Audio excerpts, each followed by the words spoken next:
now says he's okay if the judge sends him to jail. Set the arraignment date for 4 days before the RNC. Yeah, well, that's part of the game. It is. Some have suggested you could appeal straight to the Supreme Court because of the special nature of this case. When it comes to the legal maze that you're the judge could decide to say, hey, house arrest or even jail. How do you face what that could look I'm okay with it. I saw one of my lawyers the other day on television saying, oh, no, you don't want to do that to the president. I said, you don't beg for anything. You just, the way it is. All right, let's discuss this and so much more with Axios senior contributor and director of Syracuse University's Institute for Democracy, Journalism, and Citizenship, Margaret Talev. Margaret, great to see you. You too, Allison.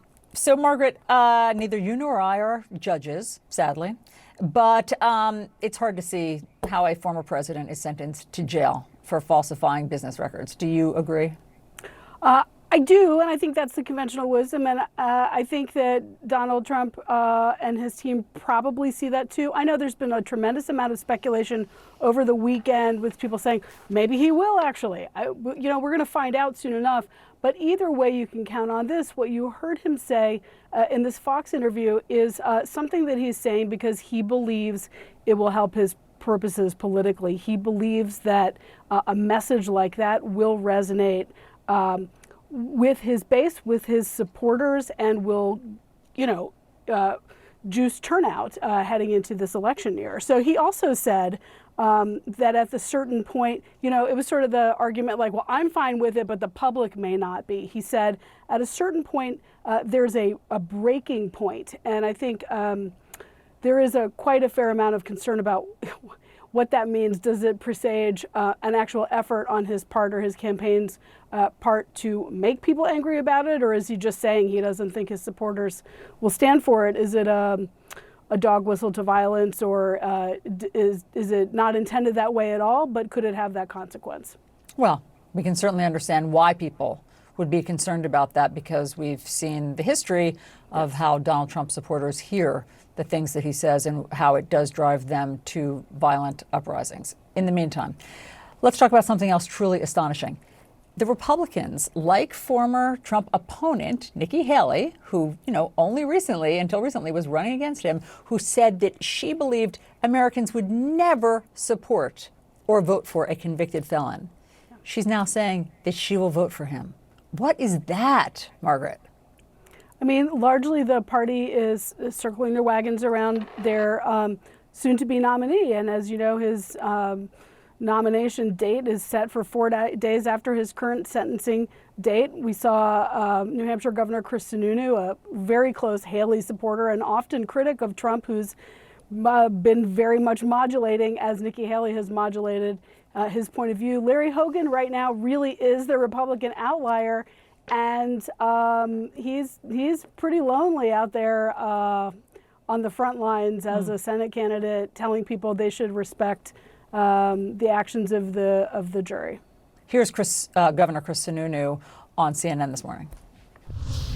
Donald Trump is now a convicted felon. Are you comfortable voting for him in November? Oh, sure. People in America want change. They do. This is how bad Joe Biden is. Oh, sure. He's now comfortable. I mean, do they think, just you've been at this so much longer and steeped in it more than I, Margaret. Do they think that their supporters, like, for instance, Nikki Haley, does she think that her supporters will forget that she said that there was no way, no how Americans would vote for a convicted felon? Does Chris Sununu think that people forget what he had said about Donald Trump before this? Maybe, but I'm also not sure that it's about locking eyes with their supporters at this moment. Nikki Haley wants to remain a viable Republican candidate and would like to be president someday, and this is what she's calculated needs to be done. Yes, voters have a short memory, and many voters, as we've seen in poll after poll and focus group after focus group, are not even actually really locked in yet on the contours of the 2024 race. But that Nikki Haley block of voters, particularly in a couple of the key battleground states like Pennsylvania, really could be pivotal, regardless of what she has said, regardless of her saying, given the two alternatives, Biden's actually the worst one.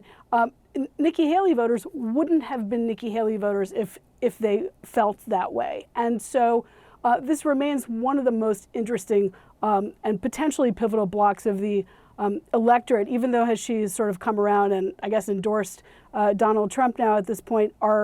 Is the Nikki Haley block in Pennsylvania going to go that way or not? And I don't know if she's endorsed him or just said that she'll vote for him. Right. Okay, fine. But our John King went to Doylestown, Pennsylvania to talk to some of them, and it was really fascinating to hear they don't fall in lockstep with Nikki Haley. They obviously have their own opinions about what they want to do in November, and it was really interesting to hear from them. There is some new polling out showing how the verdict is playing with voters. So I'll pull this up for you. This is a Reuters Ipsos poll. 14% of Republicans say they will not vote for Trump because of his conviction. That's interesting. I mean, we're still a long way away. 58% of independents say they would not vote for him because of the conviction. But again, I mean, November is a long way away in politics. What do you think? Yeah, I think these are signposts.